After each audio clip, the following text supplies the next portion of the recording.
Well, we know a little bit about the 28-year-old graduate student Brian Koberger, arrested today on 4 counts of first-degree murder. And we are also learning more about how long he was in the sights of authorities. Sources tell me tonight they were tracking him when he was driving, and he drove from Idaho to his parents' home in Pennsylvania, arriving there in Pennsylvania around Christmas. But there is still much we do not know about his background, his relationship with the 4 people he is accused of murdering, if there even was a relationship, and the events that led to their deaths. CNN's Camila Bernal has more on what we know. A call to the public. Authorities in need of any information regarding Brian Koberger. We still ask is for people to continually send us things in the tip line. His DNA and white Hyundai Elantra linking him to the case, according to 2 law enforcement sources briefed on the investigation. But more evidence is needed for a successful prosecution. We are still looking for more information. We're still trying to build that picture, just like we have stated all along. We're putting all the pieces together, and that will help. Brian Koberger. The 28-year-old graduated in May from DeSales University in Pennsylvania with a master's in criminal justice. It's someone who has been delving into the innermost sanctums of criminal thinking, who is now accused of a particularly horrific crime. In Reddit post, removed after the arrest was made public, a student investigator named Brian Koberger sought participation in a research project associated with a DeSales University study. It was to understand how emotions and psychological traits influence decision-making when committing a crime. The post said the study sought to understand the story behind your most recent criminal offense with an emphasis on your thoughts and feelings throughout your experience. Most recently, he was a graduate student at Washington State University's Department of Criminal Justice and Criminology. I am not at all surprised, although really disheartened, to find out that this suspect is a PhD student in criminology at Washington State University. From the outset, we had to understand that this was an organized killer. He was studying and living in Pullman, Washington, just a few miles from the crime scene. Police searched his university residence Friday morning. This is a smart guy who's obsessed with crime. He was arrested early Friday morning, giving law enforcement a clear focus for their investigation. This is not an ending, but rather a new beginning. Camila Bernal joins us now. So Camila, Washington State University also released a statement tonight. What did they say?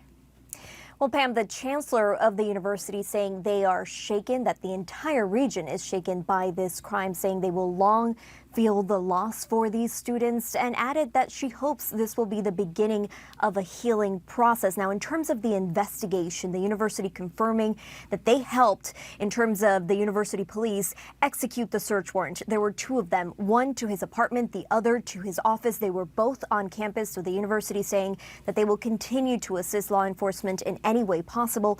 And then finally, Pam, confirming that just this month, the suspect finished his first semester. He was a PhD student in the criminal justice program. And again, he finished that semester just this month, Pam.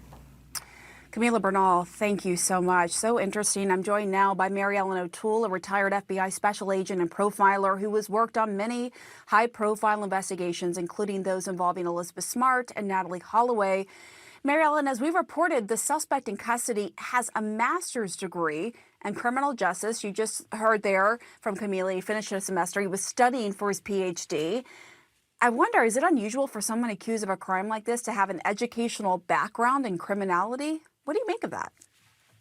Well, it's an interesting question, but it's not unheard of. So we had Ted Bundy, who had a background in psychology. His degree, bachelor's degree, was psychology.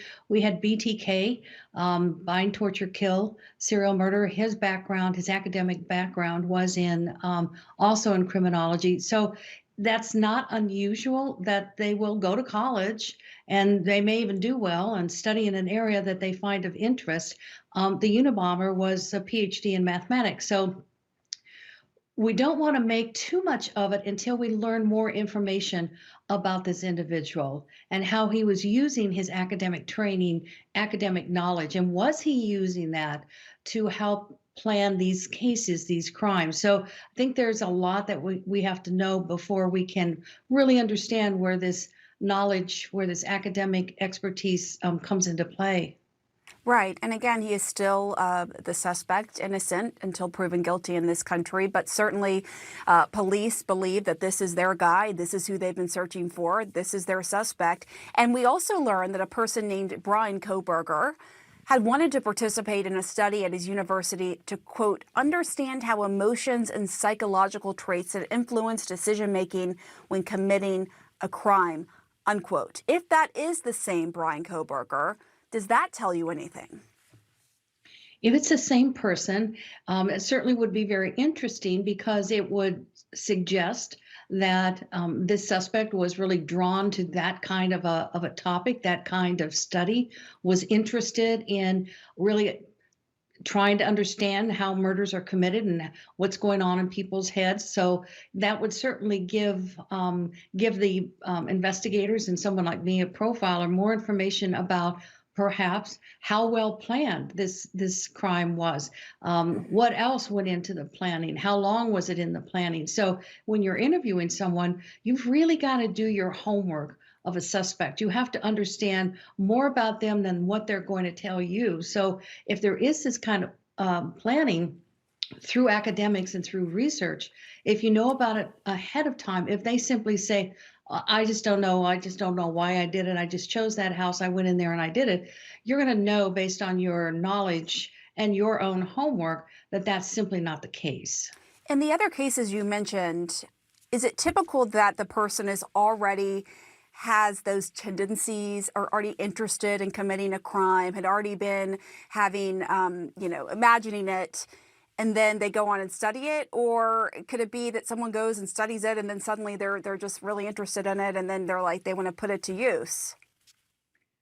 No, it's really the former. It's an interest is there and they pursue that academic interest, but their personality is such. Personality is really involves someone that is in many cases very cold-blooded, very predatory in their actions without empathy for another human being. So the academics don't determine the crime. It's the academics are an addition to the interest that the offender already has in that kind of behavior.